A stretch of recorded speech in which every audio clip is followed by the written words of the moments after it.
Bien-aimés dans le Seigneur, Maranatha. Maranatha. Nous disons véritablement merci à notre Créateur qui permet que nous puissions nous retrouver à notre troisième soirée. Afin que nous puissions également nous retrouver en train d'étudier, d'approfondir nos connaissances dans sa parole de vie.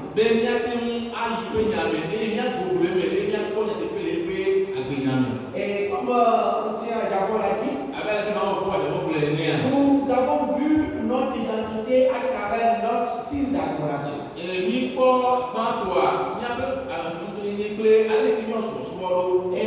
nous avons vu les éléments qui composent l'adoration pour nous. Nous avons vu le bien fondé de notre liturgie du culte chaque sabbat. Parce que nous sommes dit qu'il faudrait que nous puissions réellement comprendre pourquoi nous faisons des choses. Et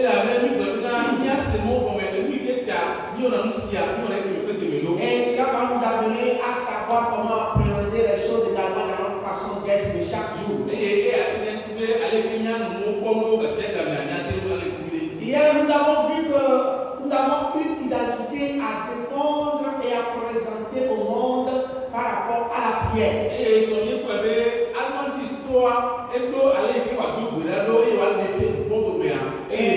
notre identité adventiste biblique de la prière, c'est que la prière est une communication avec notre Créateur. C'est un moyen de communion avec notre Dieu. C'est un moyen de conversation perpétuelle avec notre Sauveur. Et nous ne faisons pas de la prière un ordre au Créateur. Nous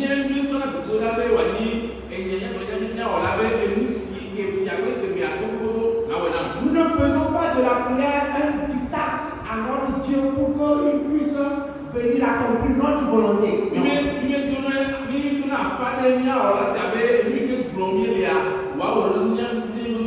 Nous n'associons pas la prière à la manifestation obligatoire de miracles. La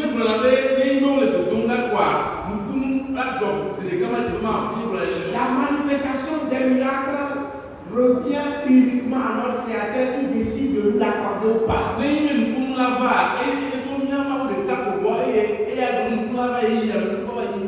Nous ne faisons pas de la prière une association obligatoire avec la manifestation du don de langue.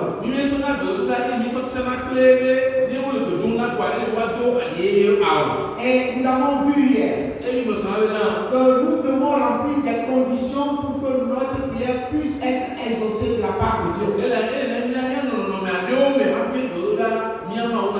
Il faut avoir deux choses principalement: la droiture du cœur, une intégrité dans notre vie. Et le deuxième élément, c'est demander selon la volonté de notre Créateur. Nous avons vu les éléments que nous devons intégrer pour que nous soyons en perpétuelle communion avec le Seigneur. Nous avons vu qu'il y a le temps, il y a le choix du lieu, il y a la place de la Bible, il y a le Saint-Esprit qui doit nous guider, il y a la foi qui doit intervenir, et la puissance du nom de Dieu qui vient sceller notre prière.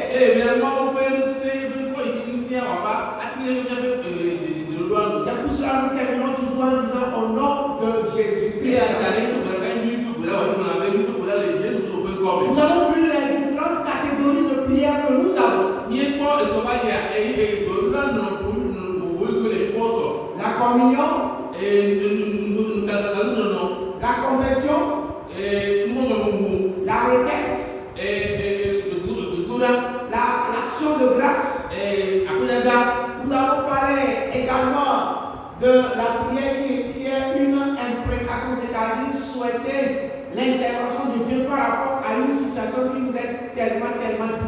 Et bien, il y a un peu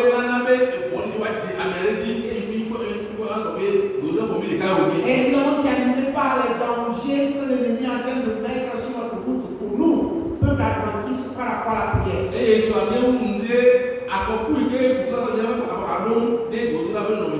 il y a plusieurs dangers. Mais hier, nous allons parler de deux principalement.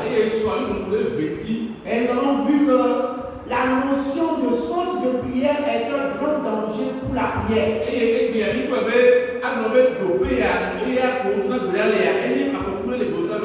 Parce que nous sommes convenus avec l'étude de la Bible que la prière est un élément important de notre adoration. Et la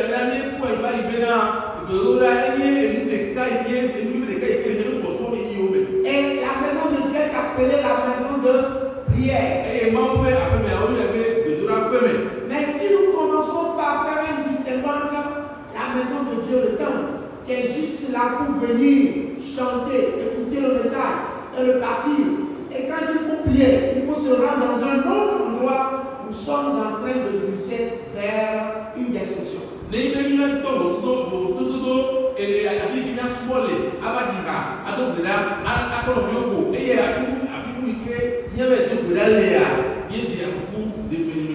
Nous avons vu comment cette notion est en train de mettre de côté la croyance qui est le fondement, la base de notre prière. Nous prions sur une croyance de la Bible.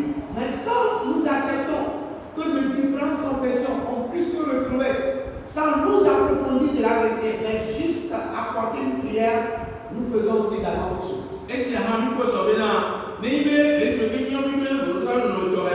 Il y a une vidéo de monsieur Abel qui plaît à vous le temps, les ennemis que nous avons mis les et nous avons vu comment la notion de prière, de son de prière, est en train de retirer notre attention du Seigneur pour le déposer sur un lieu et sur une personne.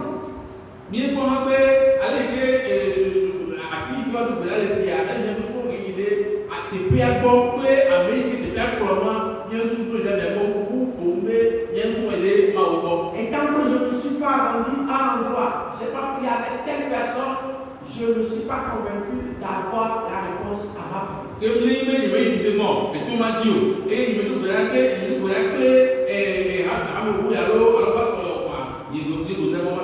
Et nous avons reçu l'invitation à venir au pied du Seigneur dans nos communautés, dans nos chapelles, pour avoir nos groupes de prière, nos pères de prière, ainsi que chercher du temps pour communier efficacement avec Dieu. Et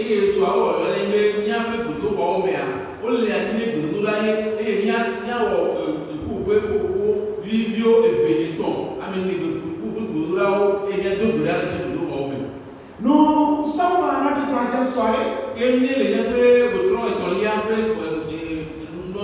Et cette soirée, nous allons parler de notre identité avec la célébration des fêtes.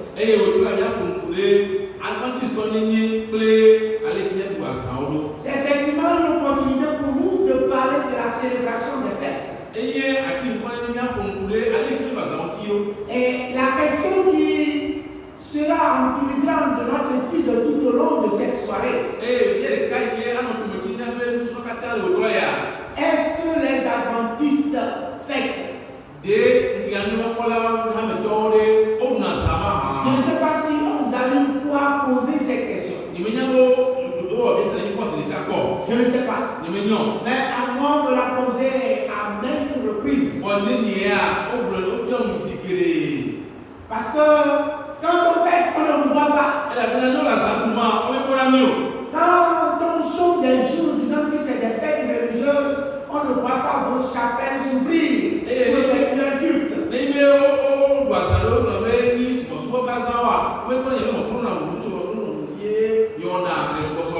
Et on se demande si vous fêtez. On se demande si vous vous égayez. On se demande si vous avez du temps quand même pour vous réjouir comme le Seigneur le demande. C'est pour cette raison que nous allons voir les fêtes dans la Bible. Nous allons comprendre leur signification par la grâce de Dieu. Et voir également les principes qui doivent nous guider en tant que chrétiens adventistes pour la célébration des fêtes.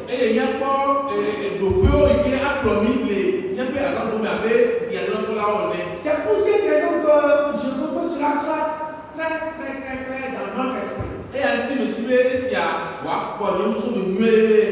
Oui, nous adventistes du 7e jour, nous fêtons. Il n'y a aucun texte dans notre règlement qui nous interdit de fêter.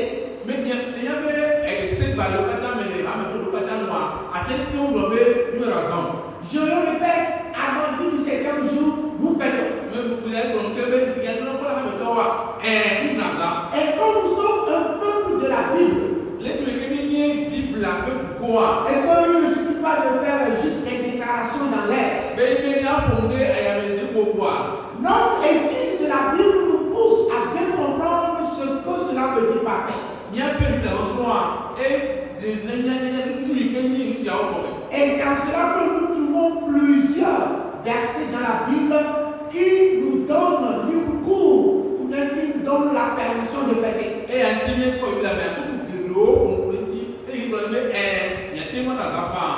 il y a certains versets qui m'ont véritablement interpellé. Le premier, c'est dans Exode chapitre 5, verset 1er. Et les enfants d'Israël ont passé plus de 4 siècles en esclavage.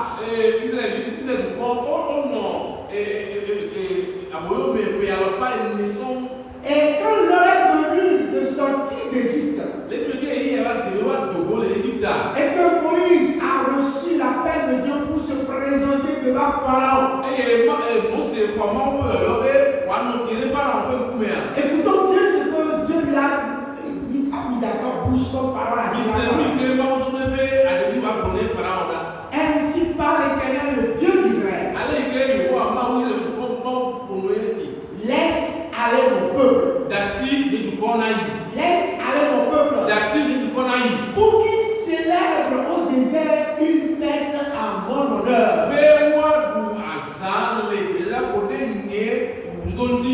Dieu dit à Pharaon, tu as gardé mon peuple en esclavage plusieurs années. Je l'ai permis. Mais aujourd'hui là, je l'ai laissé aller pour aller fêter à mon honneur. Et le prophète Isaïe nous dit, l'appel que Dieu lance à Jérusalem est par ricochet à nous, peuple de Dieu. De nous parler de nos plus beaux atouts. Et d'aller pour célébrer en honneur de l'Éternel des fêtes. Parce que la fête signifie la joie. La fête signifie la reconnaissance pour un bienfait que nous avons reçu de la part de notre Créateur. Et dans le Nouveau Testament, à travers l'apôtre Paul, Dieu nous donne un commandement. Réjouissez-vous. Réjouissez-vous. Je vous le répète, réjouissez-vous.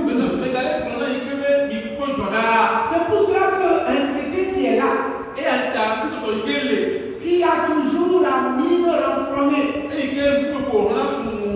qui n'a pas l'expression de joie, de bonheur, de gaieté, de félicité en lui, n'est pas en train de bien témoigner pour son Créateur. Et il y a des exemples également qui viennent nous donner encore la confirmation de cela.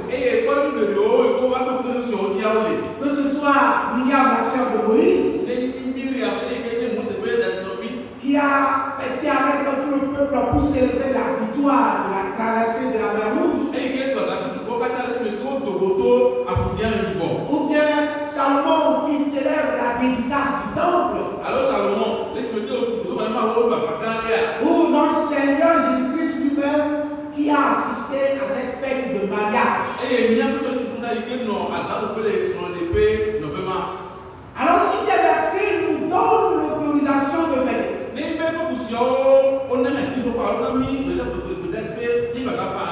quelles sont les fêtes bibliques que nous avons? Quelles sont les fêtes bibliques que nous trouvons dans notre livre saint? Et c'est un seul chapitre que je nous invite à garder en mémoire pour parler des fêtes bibliques.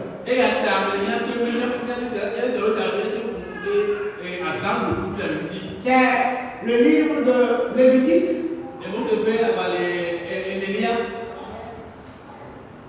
Livre de Lévitique, chapitre 23. Et là, quand nous lisons ce chapitre, tout ce qu'il y a comme fête pour le peuple de Dieu, et que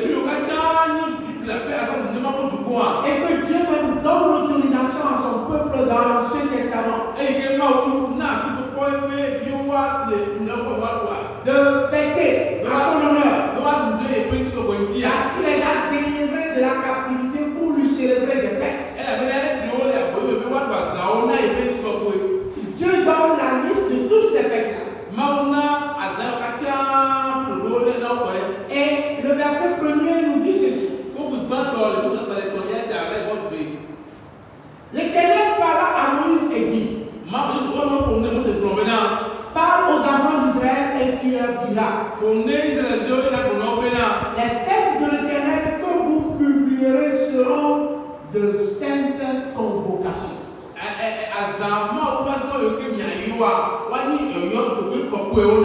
Seront de saintes convocations. Et voici ces fêtes-là. C'est ce que nous trouvons. Retenons bien un petit résumé à la question: est-ce que nous pouvons fêter? À la question si l'adventiste fête, nous répondons comment? Nous fêtons. Est-ce qu'il y a des versets bibliques qui appuient cela? Il y en a plusieurs. Il y a aussi des exemples qui nous donnent l'autorisation d'aller de l'avant. Maintenant, quelles sont les fêtes que Dieu a données premièrement à son peuple? Un chapitre répond à cette question pour nous. Lévitique chapitre 23 qui nous donne la liste de 8 fêtes.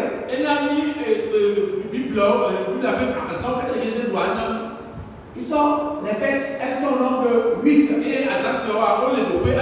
C'est ce que nous trouvons sur notre affichage. Le sabbat hebdomadaire que nous sommes en train de faire actuellement. La Pâque, la fête des pères sans levain.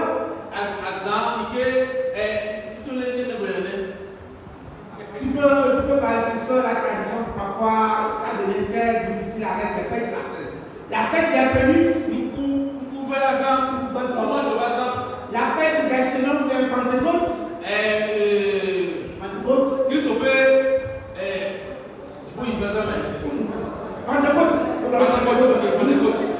La fête des trompettes. La fête des expiations. Et la fête des tabernacles. Et quand nous voyons ces fêtes, elles se divisent en 2 catégories. Il y a 8 fêtes et qui se divisent en 2 catégories. Il y a la première fête, le sabbat hebdomadaire, qui est intrinsèquement lié à notre calcul de la semaine qui demeure la même pour toutes les cultures. Et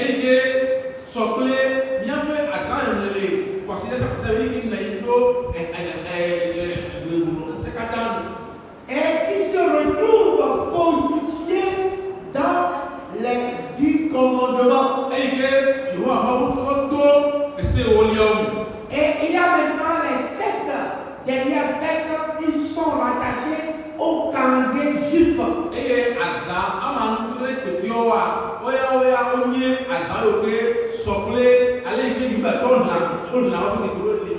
Et c'est le calendrier juif que nous sommes en train de voir sur notre affichage.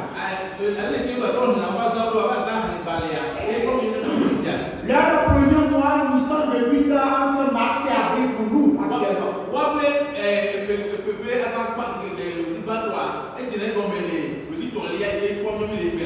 Bien-aimés, j'aimerais que nous puissions faire le distinguo, c'est très important.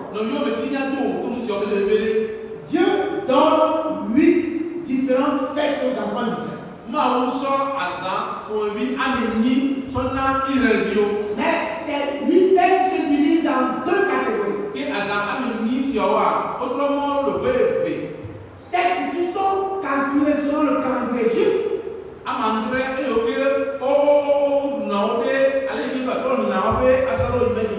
Et il y a une fête, le sabbat, qui est étroitement reliée à la semaine qui demeure la même pour toutes les cultures.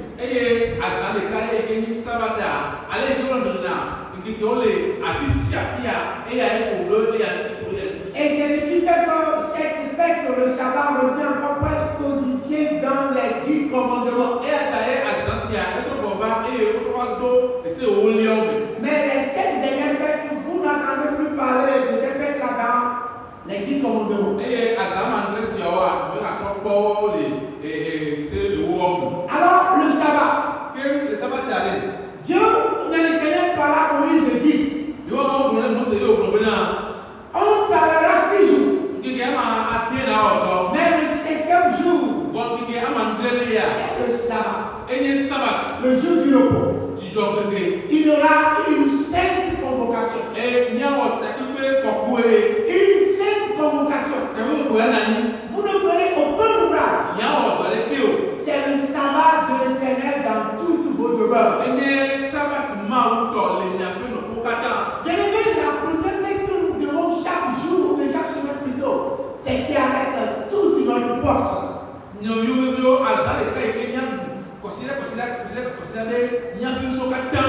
C'est ce sabbat hebdomadaire que Dieu nous a donné. Et Dieu l'appelle une sainte convocation.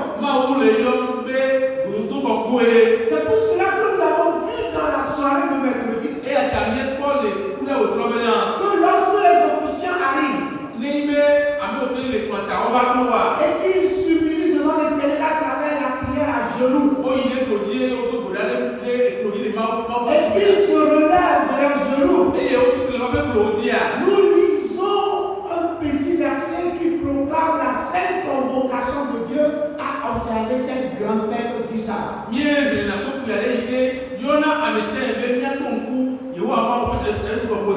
Et c'est ce que nous appelons dans notre liturgie adventiste l'invocation. Plutôt l'appel à l'adoration. Et à cet appel d'adoration, nous répondons à travers la doxologie pour dire, oui Seigneur, nous sommes contents de venir fêter à tes pieds en ce saint jour d'adoration.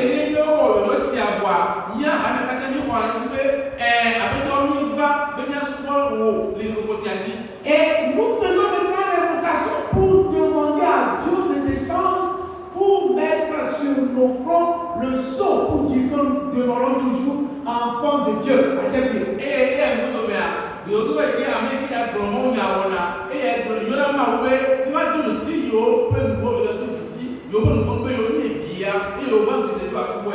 Dieu a fait que cette fête va être observée par chaque personne qu'il a créée.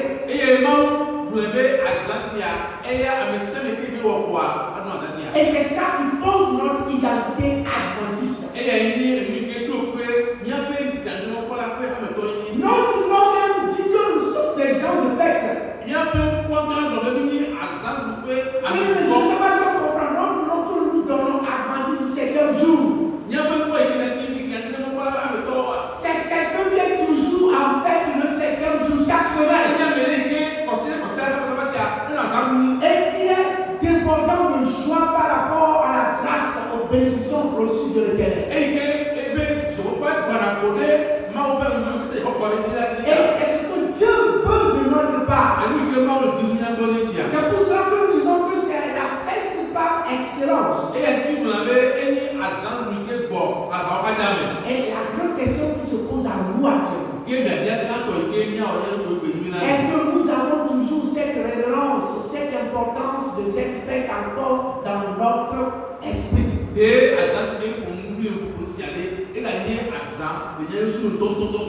Quand je vois les autres adorateurs des divinités s'organiser pour leur fête,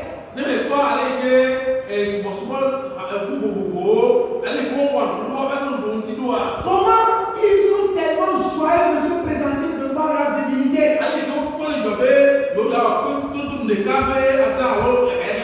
Mais quand nous, on vient au cri du Seigneur le sabbat, avec un visage baissé, avec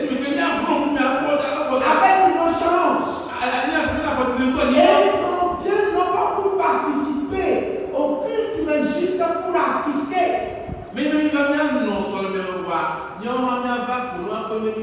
Et qu'à la fin, nous nous permettons de dire que le culte n'a pas été bien aujourd'hui. La fête n'a pas été belle aujourd'hui. Parce que le prédicateur il a mal prêché. La prière pastorale est mal faite. Ou bien le temps du sabbat a tardé pour se clôturer. Ou bien on a fait ceci ou cela. Mais la fête, comment nous organisons la fête dans notre maison?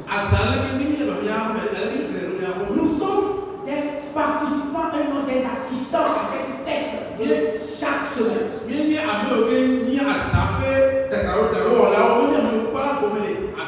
Et Dieu a fait un commandement, le 4e.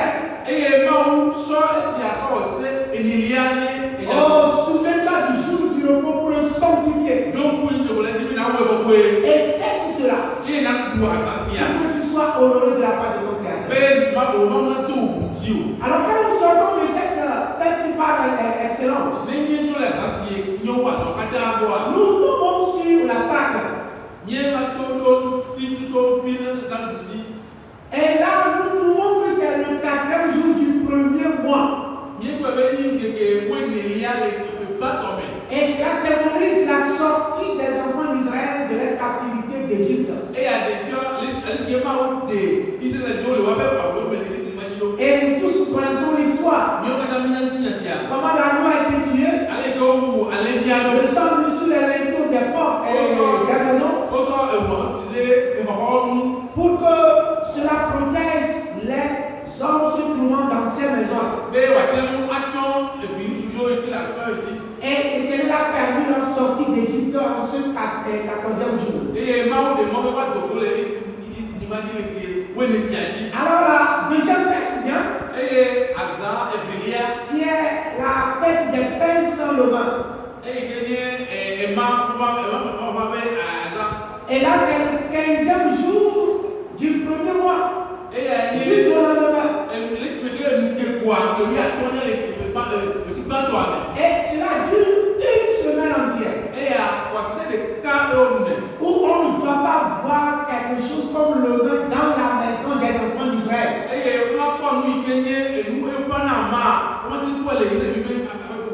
Et je suppose que tous nous connaissons l'explication du levain qui est quoi? Synonyme du péché.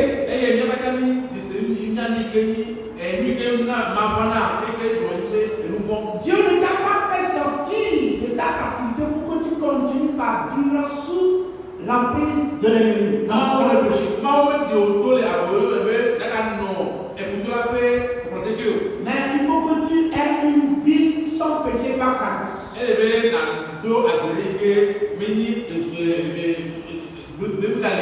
Et là, nous avons la fête des pains, ou bien des prémices plutôt, la fête des prémices.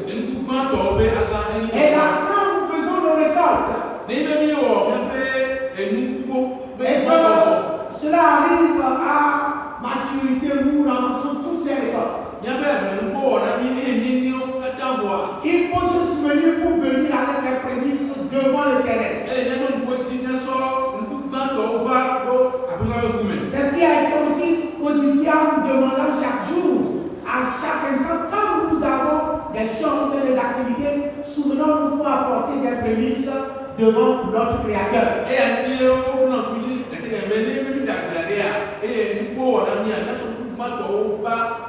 Et je vois comment les adorateurs des divinités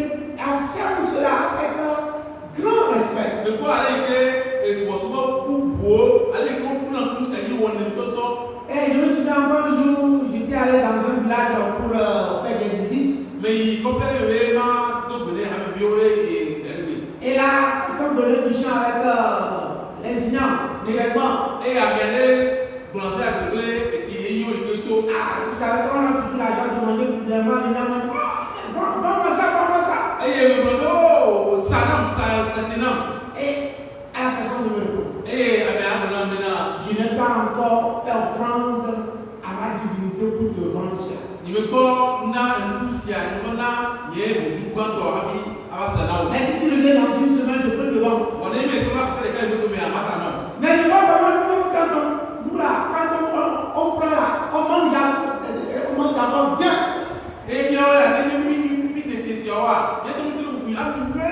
Et parfois on oublie d'apporter pour dire à Dieu merci. Nous sommes appelés à revenir sur la bonne voie. Pentecôte, qui est célébré pour proclamer l'unification. Et là, nous tombons sur la fête des trompettes, qui est célébré le premier jour du 7e mois. Le 7e mois est un mois très important pour le peuple juif. Et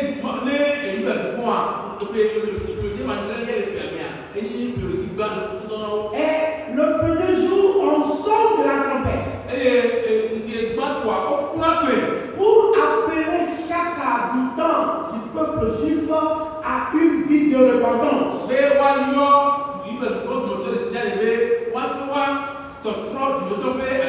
Parce que dans 10 jours, il y aura le grand jugement, le Yom Kippour.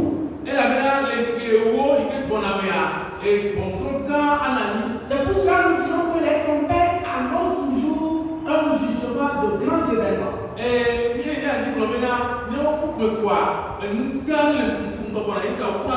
Notre Seigneur reviendra au son de la trompette. Au son de la trompette, les murs de Jéricho se sont écroulés. Et quand on sonne la trompette, chaque enfant d'Israël est appelé à revoir sa relation avec son Dieu. Pendant une semaine, et le 10e jour maintenant, il y a la fête des expiations de Yom Kippour.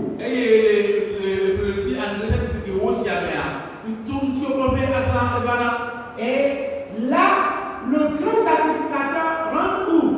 Dans le lieu très saint, une fois l'an. Et c'est le jugement, nous tous, nous devons être dans l'humilité pour souhaiter recevoir la grâce, le salut de la part de notre Créateur.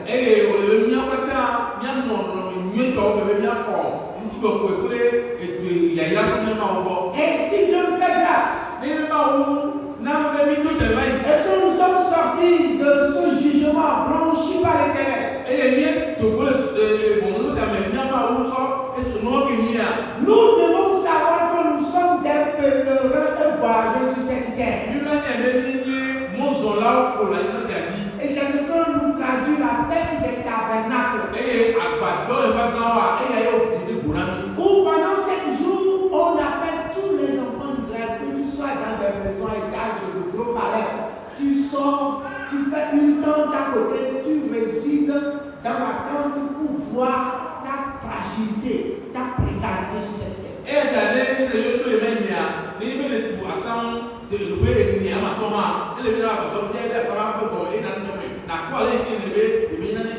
C'est l'idée là qui soutient un peu nos communautés. Où nous devons nous retrouver ensemble, mais ne pas être dans les mêmes communautés comme à la maison. Et voir notre précarité sur cette terre. Et souhaiter vivement entrer dans notre maison, la terre promise, la nouvelle Jérusalem.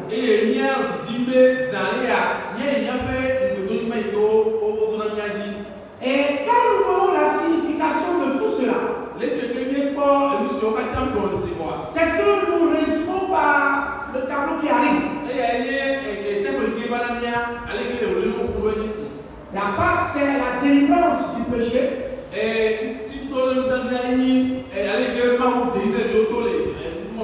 Pain sans levain, une vie sans péché par la grâce de Dieu.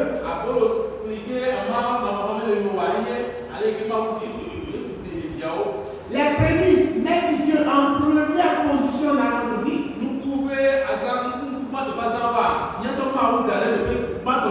Et c'est ce qui nous amène Pentecôte. Et nous nous préparons avec la fête des trompettes au jugement qui arrive.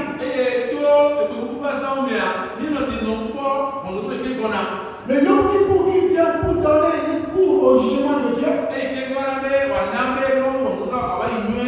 Et nous vivons sur cette terre comme étant des pèlerins, des voyageurs à travers la fête des tabernacles. Et nous voyons que c'est une gradation que l'Éternel établit depuis la première fête, la Pâque, jusqu'à arriver à la fête des tabernacles.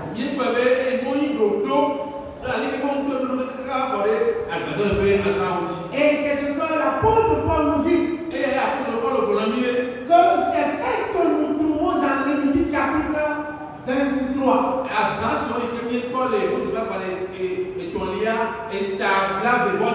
Surtout la deuxième catégorie qui est rattachée au calendrier juif.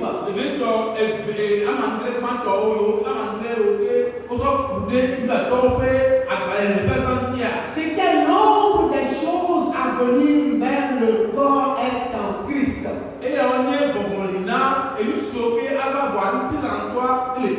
Cela préfigure le ministère de Jésus sur cette terre. Et c'est pour cela que nous disons que ces fêtes ont trouvé leur accomplissement en Jésus. Elles ne sont plus d'actualité.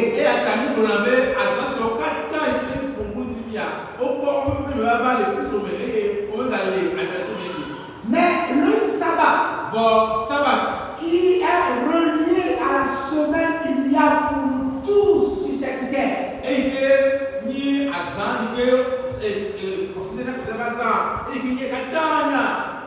Je suis tellement émerveillé de voir comment Dieu traduit les choses dans la langue. On a mis nos premiers parents dans le jardin d'Éden.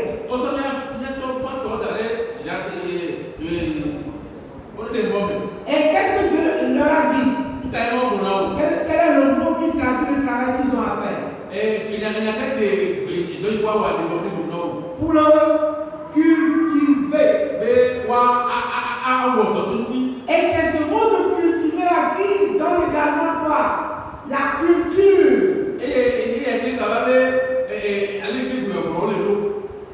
C'est-à-dire la manière dont nous cultivons le terrain de la parcelle que Dieu nous a donné ici au Togo.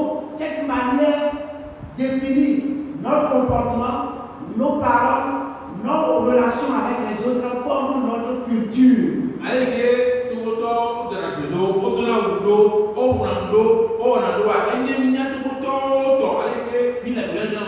Et en cultiver culture, le culte aussi apparaît avec la même racine.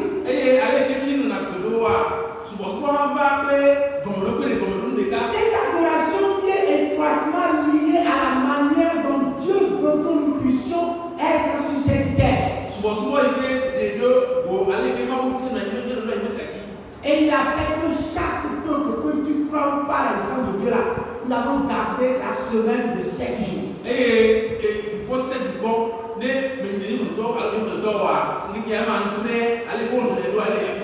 cela est partout dans le monde entier. Pour que la fête qui constitue le sabbat hebdomadaire ne soit plus mise à côté par une quelconque manipulation. Mais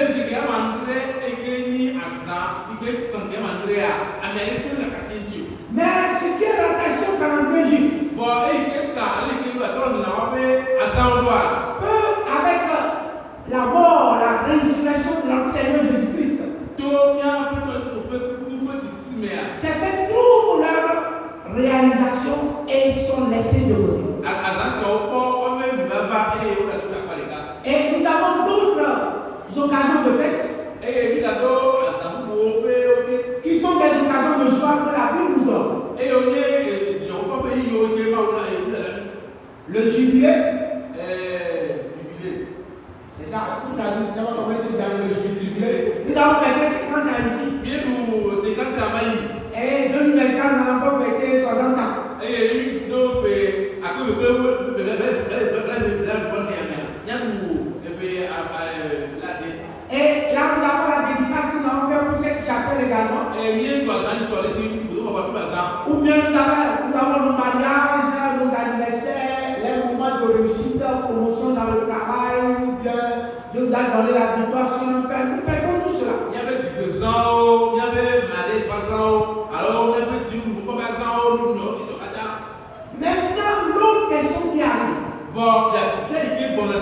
Où nous devons aussi défendre et présenter notre identité au monde.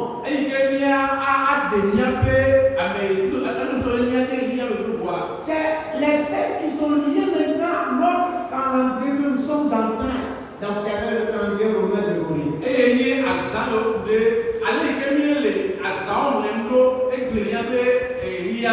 quand nous prenons notre calendrier, nous avons le premier jour qui est quoi?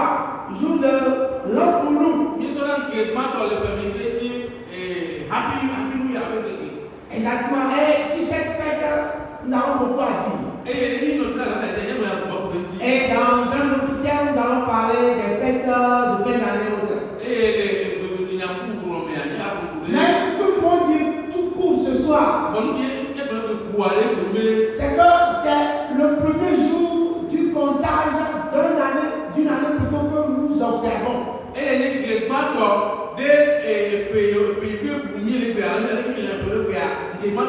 nous avons toujours dit qu'en toutes choses, il faut remettre le défi à notre Seigneur. Et nous devons revenir pour commencer la nouvelle année avec la prière au pied du Seigneur pour lui donner le tout de nous garder pendant cette nouvelle année.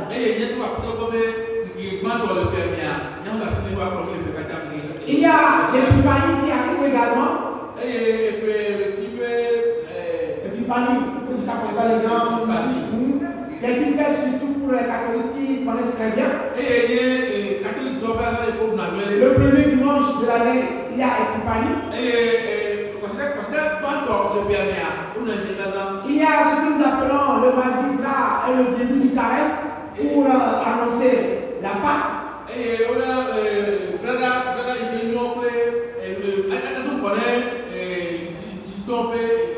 Ce sont les fêtes juives que nous trouvons dans notre calendrier. On nous pose la question pourquoi c'est écrit fête religieuse, mais nous n'avons pas ça.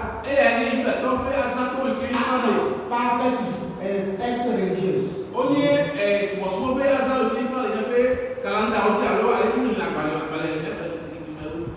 Nous avons le dimanche des rameaux. C'est-à-dire exactement où on a pris des palmes pour pouvoir souhaiter la bienvenue à Jésus à Jérusalem.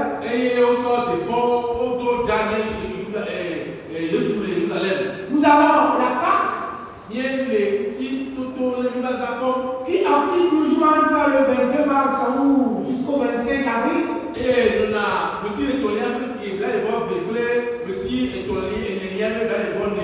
Et c'est là surtout pour cette Pâque que plusieurs d'entre nous sommes confrontés à des questions.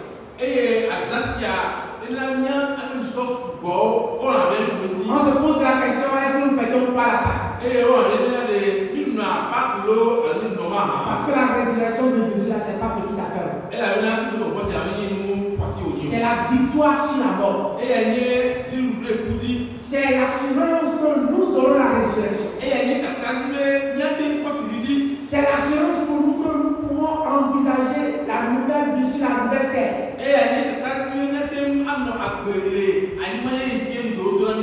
Mais nous devons faire la différence entre Pâques et Pâques. Parce que la Pâque que nous avons sur notre calendrier, c'est Pâque qui est terminée avec un S. C'est-à-dire que la Pâque plurielle. C'est-à-dire que Pâque on le disait déjà que le calendrier BA. Un peu comme là, on pleut S. Maintenant, quand nous revenons dans la Bible, et la Pâque que nous trouvons, c'est un Pâque qui est au singulier. C'est la sortie d'Égypte, la sortie de la captivité de l'esclavage. Mais Pâque avec S, c'est une prescription de la première église. Et pour donner une primauté entière à la résurrection de Jésus.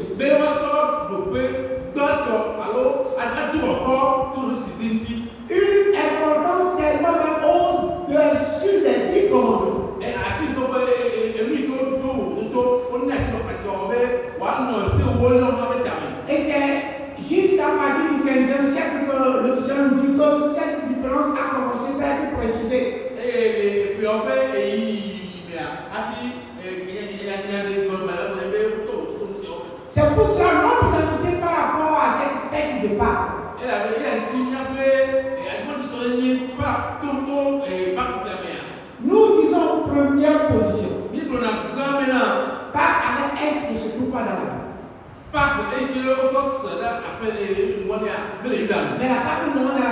c'est la sortie d'Égypte. Maintenant, la Pâque actuelle sur le calendrier qui signifie la résurrection de Jésus.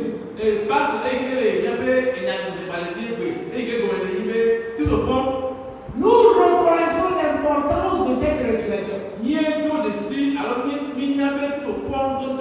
nous saisissons cette occasion, le monde est attentif, pour pouvoir parler de ce Jésus, de sa résurrection.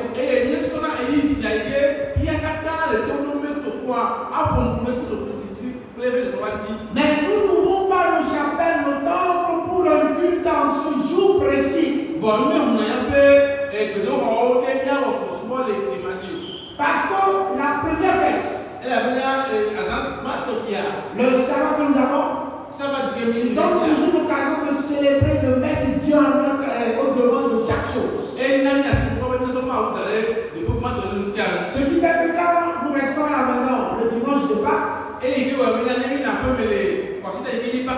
nous ne vont pas nos églises pour venir célébrer un culte. Ni le lundi de Pâques également. Mais nous reconnaissons l'importance et profitons de cela, même pour faire quoi? La campagne de la semaine sainte.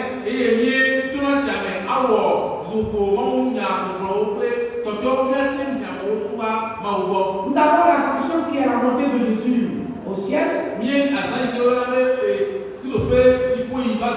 Nous avons la Pentecôte qui est là. Qui intervient 50 jours après la Pâque. La montée de Marie au ciel, l'Assomption. La Toussaint. Qui est la fête de commémoration des morts, pour se souvenir des morts. Et nous sommes la Toussaint, l'Ascension, tout cela, nous ne la fêtons pas. C'est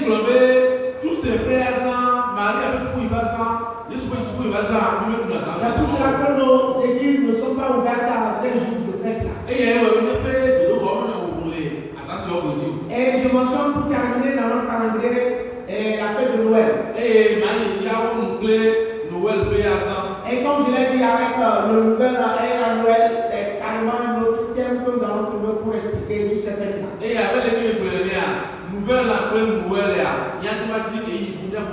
Mais notre identité, nous résumons cela en 2 points.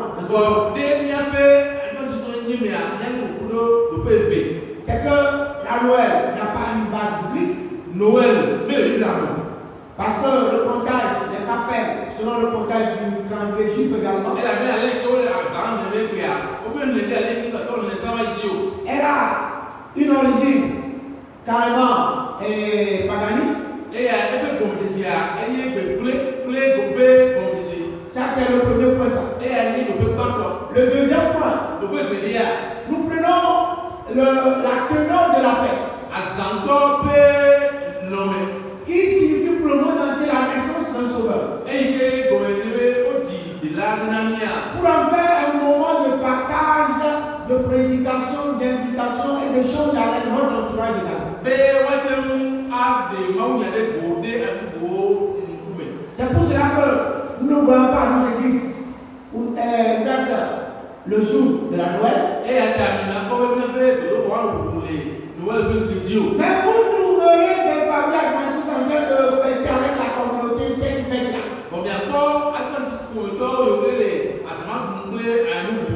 Et il y a la déclaration officielle de l'Église par rapport au jour de l'an et la Noël que nous allons revenir dans un autre thème également. Nous ne passons plus du temps bagarrer pour ce qui n'est pas, je peux dire ça, ce qui doit être une querelle pour nous. Mais à laisser les gens libres pour pouvoir parler du Sauveur à leur entourage et faire après si le veut.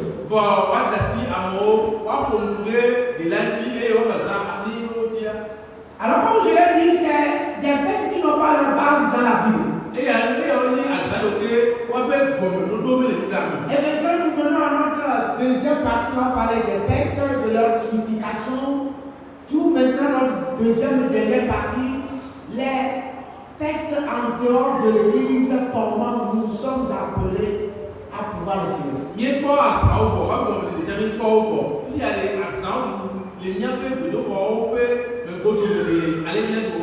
Et nous précisons toujours que l'Adventiste peut célébrer des fêtes. Parce que je tiens à le dire, parce qu'on a une tendance actuelle maintenant qui voudrait qu'on nous dise que les Adventistes ne fêtent pas. Et nous avons nos anniversaires, les dons, les mariages, les présentations d'enfants, toutes les occasions de joie.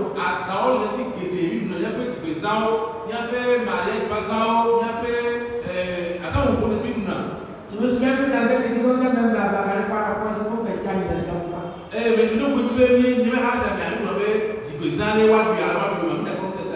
Maintenant, nous prenons notre registre. Vous savez que j'avais donc un peu de tradit, mais là, on a pu offrande de remerciement, d'anniversaire ou autre aussi.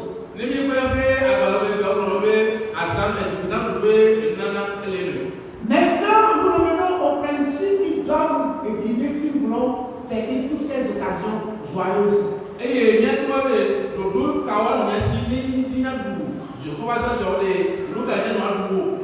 Le premier principe, 1 Corinthiens 15, verset 33,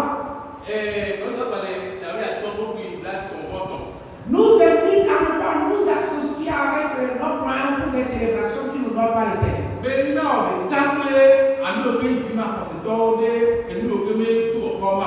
Parce que quand on n'avait pas un même fondement, on risque vite de vous entraîner dans des choses qui vont devenir de la perversion pour vous.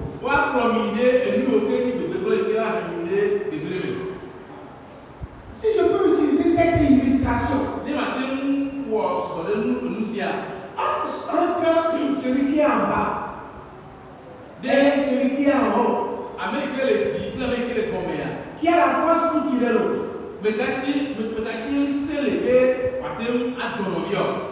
Un homme en bas, un homme en haut, qui a la force pour tirer l'autre. C'est celui qui est en bas. Nous avons cette tendance de dire que nous qui avons reçu le message, la lumière que nous élevons vers Dieu, nous pouvons tirer les gens avec force pour les amener par nos propres moyens. Mais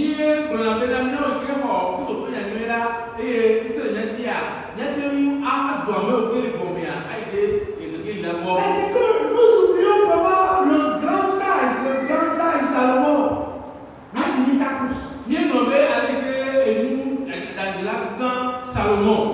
Il était allé avec cette pensée également. Oh, je vais les convertir. Mais au moment où lui s'est mis à genoux devant les idoles, il ne s'est plus rendu compte. Ou bien le plus fort, Samson,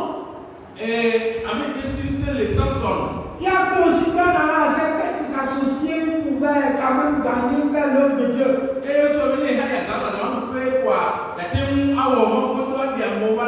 On a vu comment il a terminé sa course. C'est pour ça que nous encourageons nos membres, les jeunes surtout, à s'associer pour que nous ayons des célébrations de nous. Et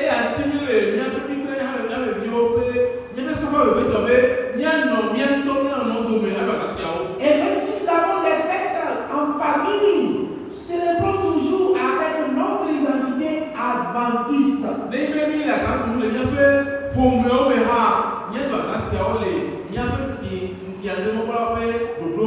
Et c'est cette célébration qui nous pousse à éviter les excès de table.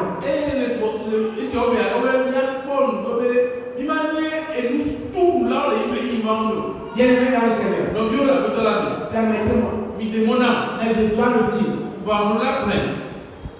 Mon cœur saigne quand des mariages, des réunions de joie se terminent en catastrophe à cause de plats qu'on n'a pas mangé.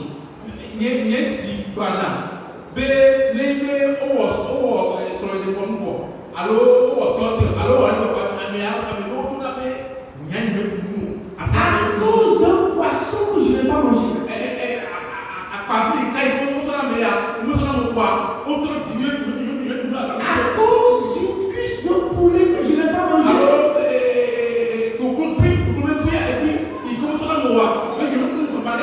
Mon corps saigne quand je vois le 13e sabbat, nos réjouissances se terminer à cause du poisson parce qu'on a fait la distribution de jus. On va oublier.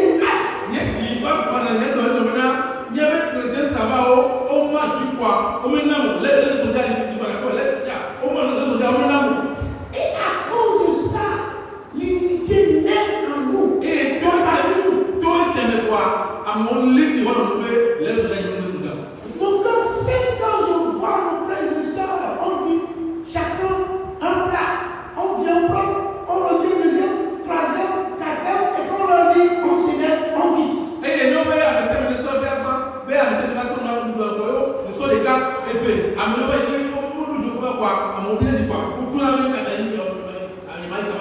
Soyons différents du monde, bien-aimés dans le Seigneur. Parce que nous ne sommes pas ensemble pour ces excès d'état. Mais nous devons faire preuve de quoi? De notre principe de tempérance.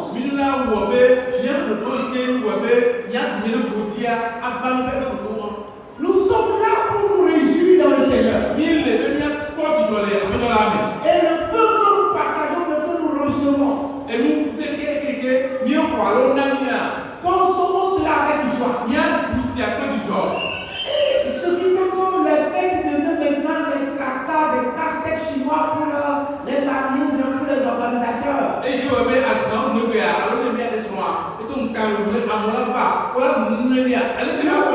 Le peuple de Dieu est appelé à défendre cette identité de ne pas être associé à des excès d'état.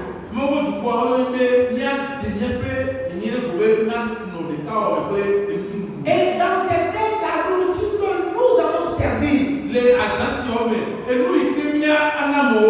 que ce soit de la nourriture pure, comme nous le disons, des aliments purs, et accompagné des boissons non alcooliques. Parce que nous regardons également, c'est un danger qui nous mine actuellement. Nos jeunes, permettez-moi de le dire, nos jeunes, nous buvons de l'alcool. Et cela ne s'arrête pas là. Nous sommes fiers même de le mettre sur les réseaux sociaux. Avec un adventiste, la bière à la mer qui boit.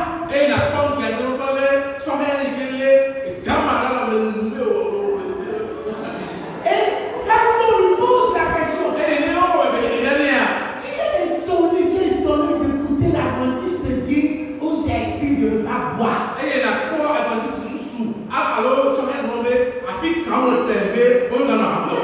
Tu as cru à quoi pour te faire baptiser?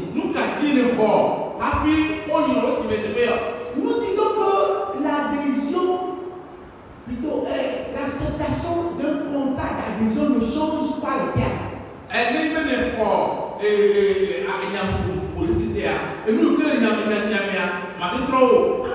Nous ne venons pas pour changer l'église, non. Parce que c'est Dieu seul qui conduit, qui change son église. Et quand on se retrouve à des fêtes, maintenant moi j'ai peur. Et c'est un secret que je vous dis. Dès qu'on termine le mariage, je ne vais plus aux réceptions. Je remercie le mariage, je dis que nous allons nous retrouver. Si vous voulez toujours que je mange la fête, moi je dis que je vais prendre. Parce que vous vous retrouvez dans les conditions, vous risquez d'être complice des choses et vous devez rendre compte à Dieu.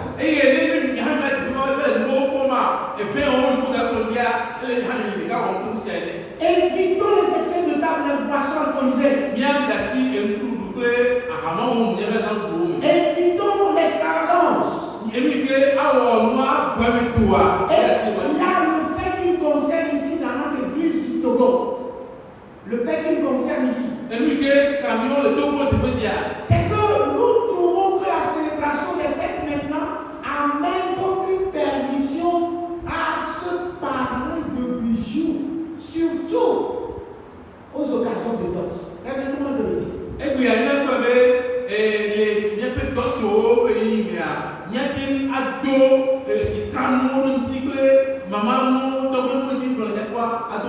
tu as fait profession de foi que tu reconnais que porter les bijoux, c'est pas bon. Et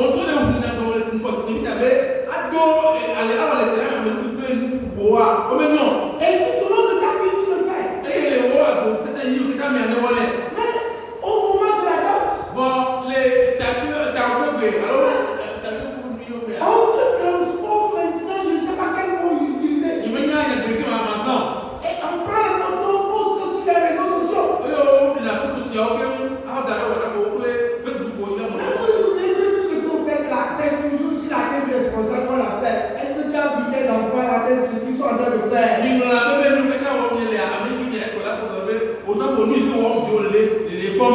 la dernière fois, on m'a appelé, pas même d'ici, depuis les États-Unis, pour me dire, pasteur, nous avons vu certaines images. Est-ce que tu es sûr que tu fais bien ton travail là?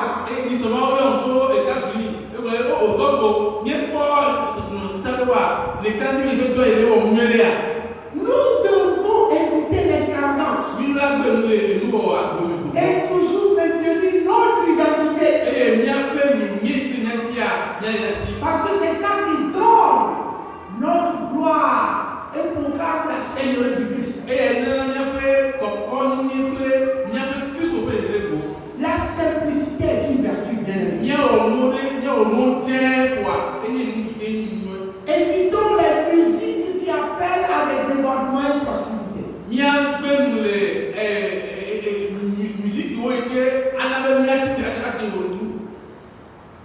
C'est là que, comme je l'ai dit le mercredi, nous avons la philosophie adventiste sur la musique. Et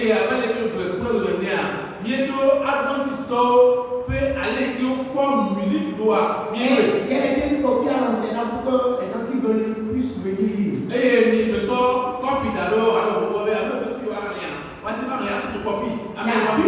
La Bible ne dit pas. Et l'Église aussi le dit. Parce que nous devons uniquement, en tant qu'adventistes, écouter rien que des chants religieux. Je le dis. Je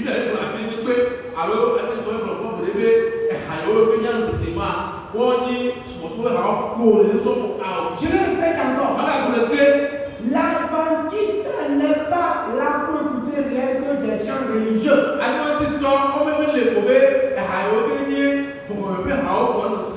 Parce que nous avons vu dans la soirée de mercredi comment dans le peuple, au dehors du temple, il y avait des musiques qui se faisaient jusqu'on n'a pas pris ces musiques-là pour les intégrer dans l'adoration du temple.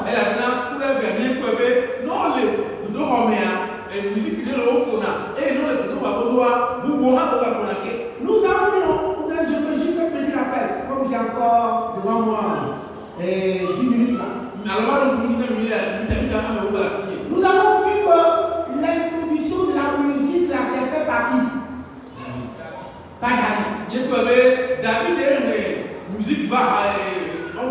Et il a choisi un corps spécial, les chants entre 4000 personnes. Il a dit ce n'est pas n'importe quoi qu'on va chanter. Et il a composé quoi? Les sauts. Des chants qu'on chantait quand on montait les escaliers que nous appelons les cantiques de degré.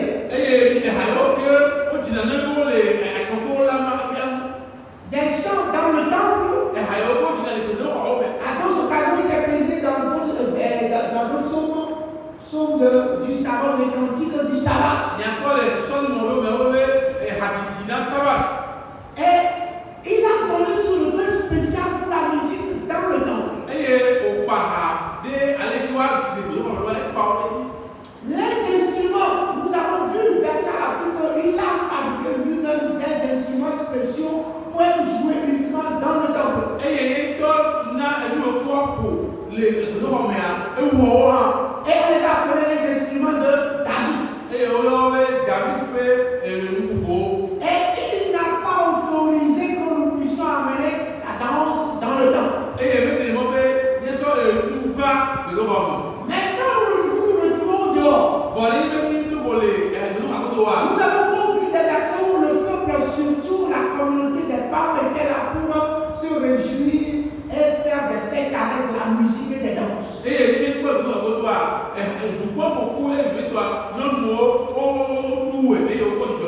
C'est pour ça que nous n'écoutons pas uniquement des chants religieux.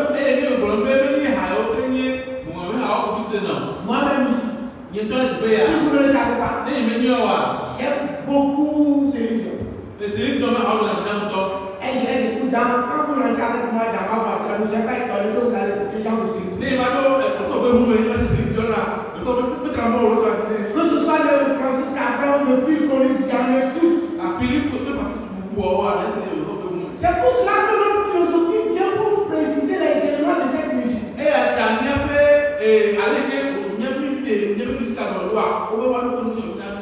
il dit que les musiques qui ne sont pas des musiques religieuses doivent nous pousser à une inspiration, à une introspection de notre vie même.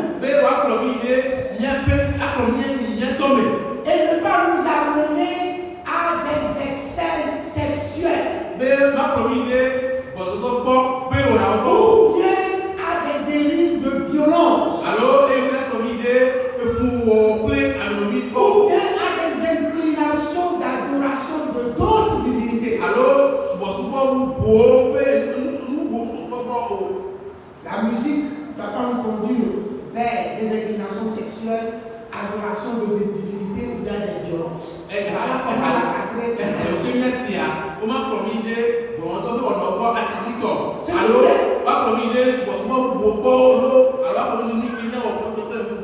Ce qui vous dit que quand nous retrouvons pour fêter l'anniversaire, si vous mettez une musique qui respecte ces principes-là, il n'y a pas de souci. Mais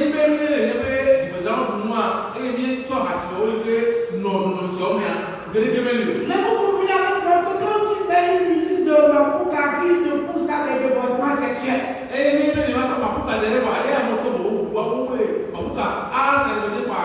ce n'est pas chrétien.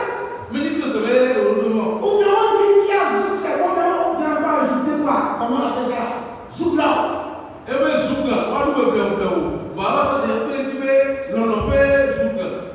y a la danse, tu m'as dit qu'on a la danse.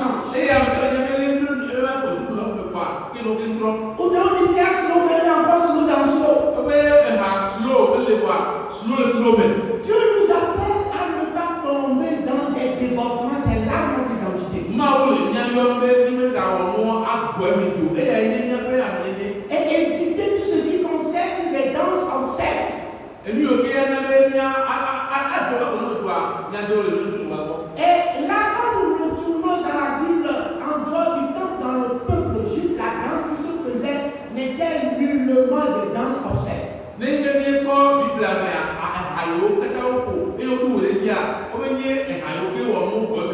dis aujourd'hui que l'Internet est là pour vérifier les Bibles, sont là pour vérifier ces danses où les femmes étaient à part, les hommes à part et les enfants aussi à part pour pouvoir danser selon ce qu'on appelle acrobatique.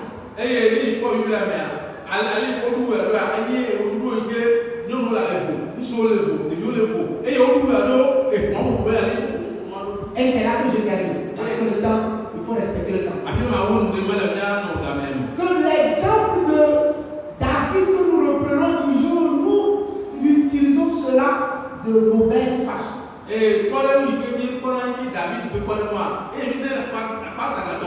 Bien aimé, nous disons dans 2 Samuel 6. Parce que les gens nous disent des choses que nous avons intégrées dans notre esprit comme étant vérité, mais qui n'est pas du tout vérité.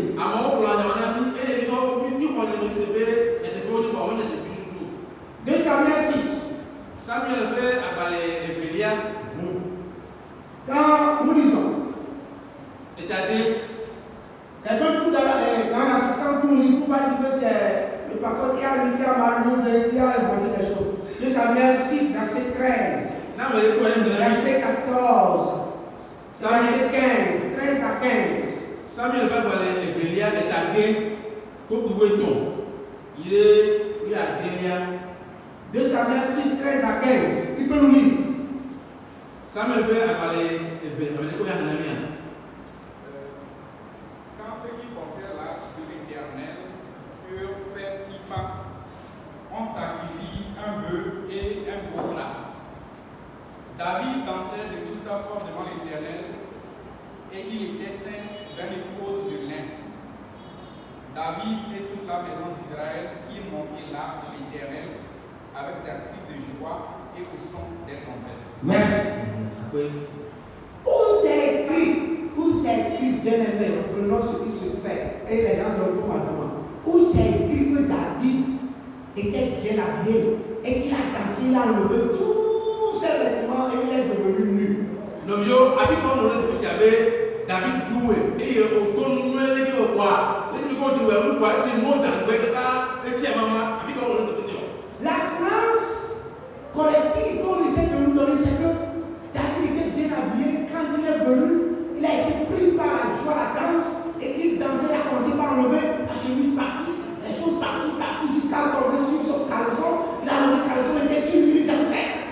Et lui, quand il s'est levé, David a été black collar, what you want? Listen to the Polo, to the Ruka, and the Godan Bay, and the Panaga, and the Wajapa, see what they mean. Sanapa will take it to that way, and your partner. Le roi était venu depuis la maison dans un éphod de lin. Comme et puis, et son carreau, il va laisser tout le bas, avant bien, on va s'aller à l'île. Merci beaucoup pour la traduction. Traduit littéralement, c'est juste un pagne qu'il avait mis autour de ces comme nous avons l'habitude de le faire.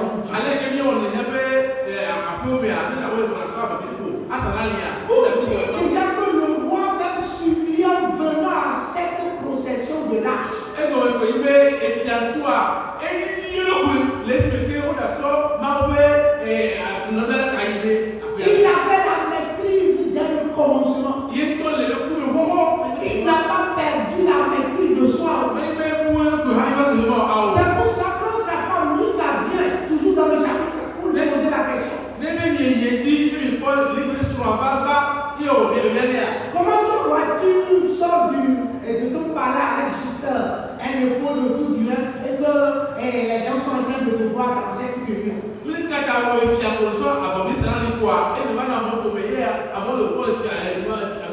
Et David lui a répondu que lui, moi pauvre, petit là, Dieu m'a préféré à ton père Saül qui se croyait grand. J'ai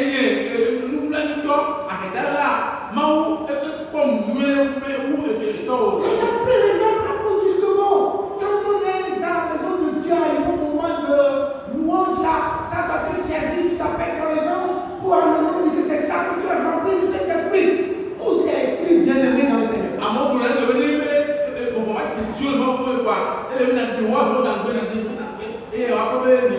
David savait ce qu'il faisait.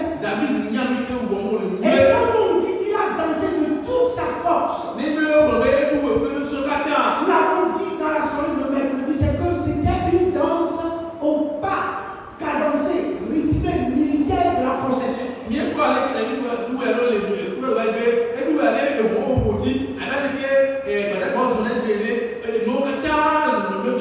Pour dire maintenant que nous sommes dans nos maisons, dans le lieu de fête, en dehors du temple, et c'est quand la musique était venue, c'était arrivé à mon point, je ne me contrôlais plus, j'ai commencé par lever des choses, par te tenir, ce n'est pas ta notre identité.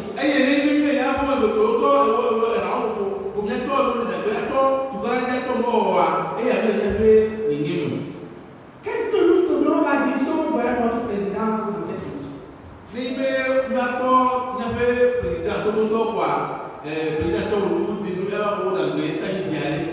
Ce que nous-mêmes nous ne voulons pas voir, nous voulons faire, c'est ce que nous voulons faire par rapport à notre présentation de notre Dieu. Et Dieu nous ouvre l'esprit pour que nous puissions comprendre notre identité par rapport à la célébration des fêtes. Nous terminons ici. Et notre désir, c'est que l'Éternel fasse de nous des porteurs de lumière. Et pouvoir fêter avec toute la grandeur et le respect de sa parole. Au nom de l'ancien Jésus. Amen. Amen.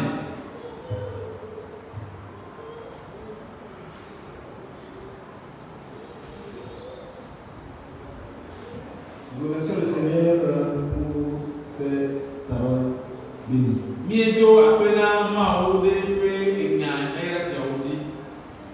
Chers frères et sœurs,